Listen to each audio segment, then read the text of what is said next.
carry the 4 times 6 minus the duplex of the cosine. Oh, hello. I'm Nigel Van Twerp, Director of Caltech's Advanced Institute for Microbiotudinal Research and Antipolar Normic Conversion Studies. Welcome to this TED Talk about quantum physics.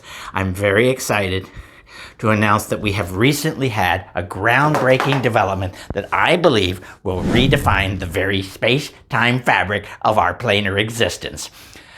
I will try my very best to explain our new invention in the simplest, most basic terms possible. We are finally ready, after decades of exhaustive research and quantum analysis, to announce a breakthrough that we are calling the Quantum Chrononano Spectroharmonizer, or QC-NASH for short. As currently designed, it will take up roughly the equivalent space of 3 Disneyland theme parks. Later editions will hopefully be able to be designed to fit into a smaller space. This ingenious, game-changing device, the brainchild of myself, along with my partners, renowned astrophysicist Newton von Helix and Astra de Quark, seen here, promises to be the veritable panacea for all the existential conundrums that have long perplexed humanity's search for a sustainable, non-geomorphous pathway to a fully amalgic confluence. That's right, I said fully amalgic confluence. Honestly, I never thought I'd say those words. Until now. The QC-NASH operates on a revolutionary principle known as quasar-emitting quantum entanglement resonance, or QEQUER, which ingeniously exploits the latent vibrational frequencies of subatomic quarks and leptons. This quantum harmonic convergence is achieved through the judicious manipulation of microgravitational flux tensors, not unlike 2 semi-detached spurving bearings. As you can see from this illustration, it is a very simple functional design.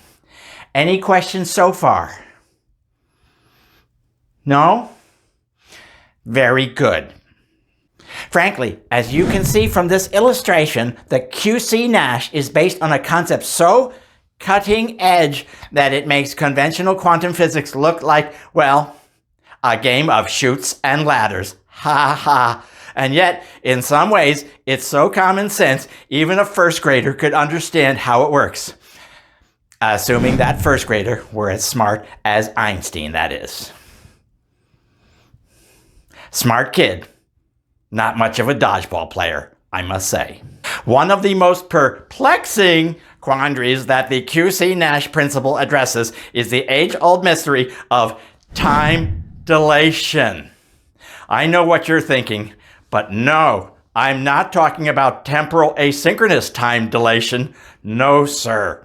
You see, we've discovered that by utilizing a proprietary algorithm called temporochronoflux compression, the device bends the very temporal continuum, allowing users to experience subjective time at a rate inversely proportional to the logarithmic spatiotemporal curvature found in your average black hole.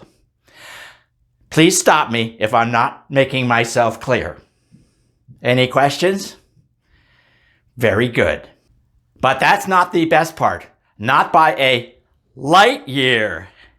You see, we're already at work on a prototype of an advanced QC-NASH assimilator, which will boast not 1, but 3 chrono-quotient spectrographic perimeters. Check it out. Sweet, eh?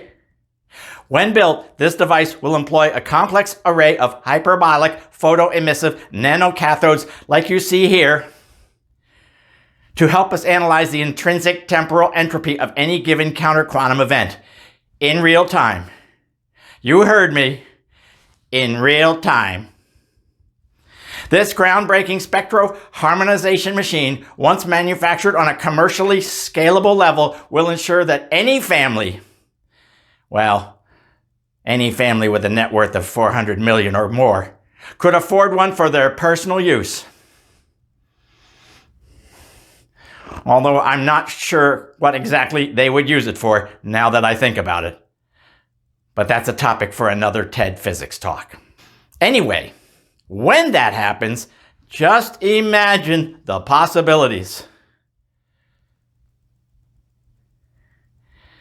Pretty soon, there won't be any more need for electric chattelbines or pentaflexors. They'll be as obsolete as a Blockbuster video store. Which reminds me, I never did return my copy of Back to the Future 3 that I rented from my local Blockbuster in 2008. Oh well, but what is most exciting about the QC Nash machine is that at its core, the thing driving the entire thermodynamic image morphology underpinning the QC Nash is a quantum harmonic enigma reversal processor, or QHERP for short. This somewhat enigmatic contraption operates in the non-Euclidean realms of quantum sensorial uncertainty. The QHERP meticulously deciphers the ambiguous harmonics of the cosmic background radiation, effectively neutralizing thermoepidemic deterioration down to less than 0.005 nanosmeets. Can you believe that? 0.005 nanosmeets.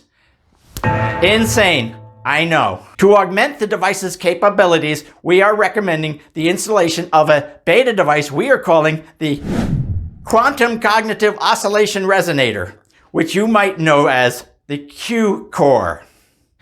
It would look essentially the same as the one in this image, only built 1/10,000th the size, roughly the size of an average household shot glass.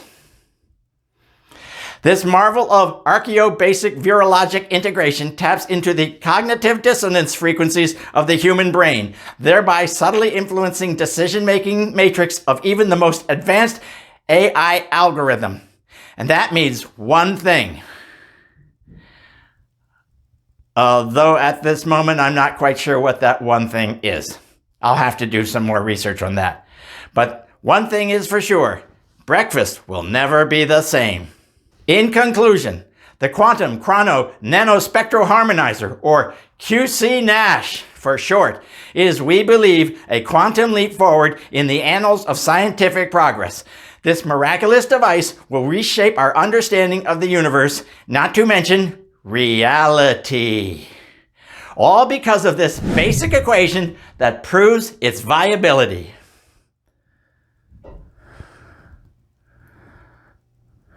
Wait a minute. It appears I made a slight error in my calculations as to the vortex diminution under prime modal inferensic stimulation in quadrant 2. So that completely negates the results. Oh my, oh dear, oh shit.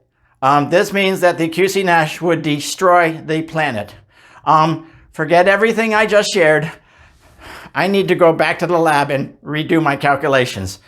This is not good, not good, not good, not good, not good.